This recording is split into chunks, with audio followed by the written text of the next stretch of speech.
हमें क्या है कि एक question triangle A B C triangle, फिर है बी डी सी ट्रायंगल.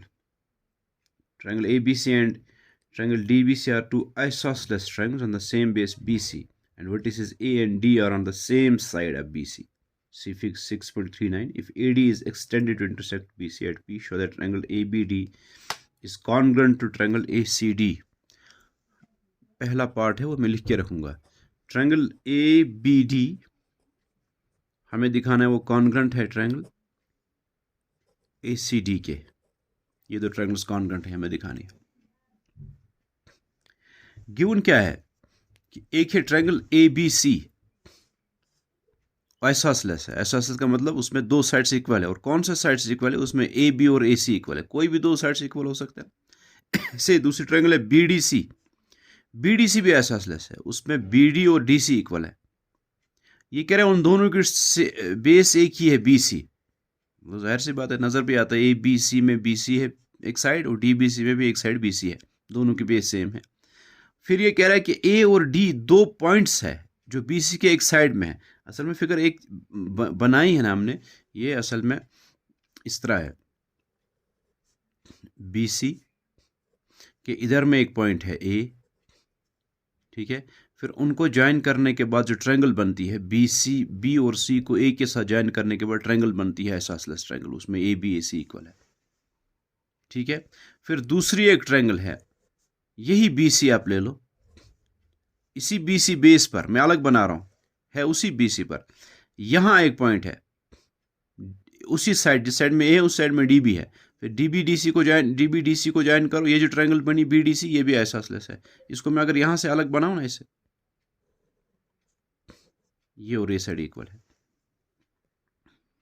ठीक है. फिर ये कह रहा है कि AD, if AD is extended to intersect BC at P, पहले AD is extended मतलब पहले AD को ज्वाइन करना है, फिर उसको एक्सटेंड करना है ताकि वो BC को इंटरसेक्ट करे जिस पॉइंट पर. उस पॉइंट का नाम P रखो, जो यहां फिगर बनी हुई है. देखो जो ऊपर बनाई है मैंने, ठीक है जी. हमें क्या प्रूव करना है कि ABD और ACD कॉन्ग्रेंट है. ABD ये ट्रायंगल है, ABD और ACD ये ट्रायंगल है. ये दो ट्रायंगल्स हमें दिखानी है कॉन्ग्रेंट, ठीक है. मैं अगर ये यहां दिखाऊं ना आपको कौन सी ट्रायंगल दिखानी, ये है, ये और ऐसे इतना सा ABD और यहां से ट्रायंगल है. इसके साथ यहां से जो ट्रायंगल बन रही है वो कौन सी है? ADC. C ये है और AC को ज्वाइन करो. ये दो ट्रायंगल्स दिखानी है कॉन्ग्रेंट हमें, ठीक है. ABAC गिवन है इक्वल है, इसलिए कि ट्रायंगल ABC जो है ना, ABC ट्रायंगल जिसका AB और AC साइड है, दो साइड्स है, वो इक्वल है. वो आइसोसेलेस है ना, उनके वो दो साइड्स इक्वल है. वो है ये दो साइड्स AB और AC. अगर यहां समझेंगे, चाहे यहां भी, जहां समझ में आ जाए, ABAC इक्वल है क्योंकि ये एक आइसोसेलेस ट्रायंगल के दो इक्वल साइड्स है जो यहां बनी हुई है. अच्छा, ये जो ये साइड है बीच में इनका, ये तो कॉमन है, इसका भी इसका कॉमन है ना, ठीक है ना. और फिर अब देखो, ये BD और ये DC ये भी इक्वल है. पता है क्यों इक्वल है? इसलिए कि ये जो नीचे ये ट्रायंगल बन रहा है जो यहां पे मैंने बनाया BDC, उसमें ये और ये इक्वल है ना, क्योंकि वो भी आइसोसेलेस है ना. ये वही ट्रायंगल जो यहां या यहां बनी है BDC, उसमें ये और ये साइड इक्वल है.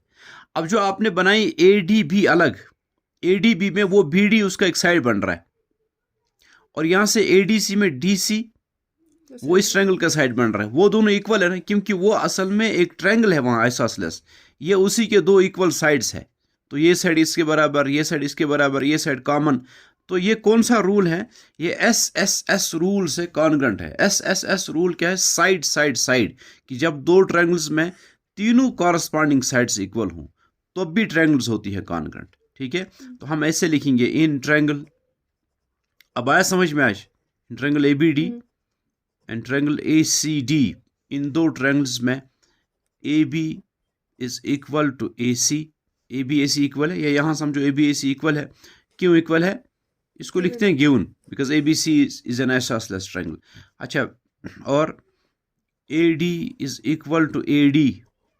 AD AD इक्वल दोनों का है ना, ये यहाँ भी समझो आप, AD इक्वल है, AD इसका भी है इसका भी है, क्या लिखेंगे इसको, कॉमन है।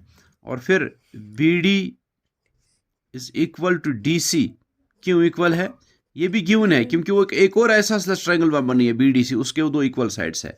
तो therefore triangle ABD is congruent to triangle ACD।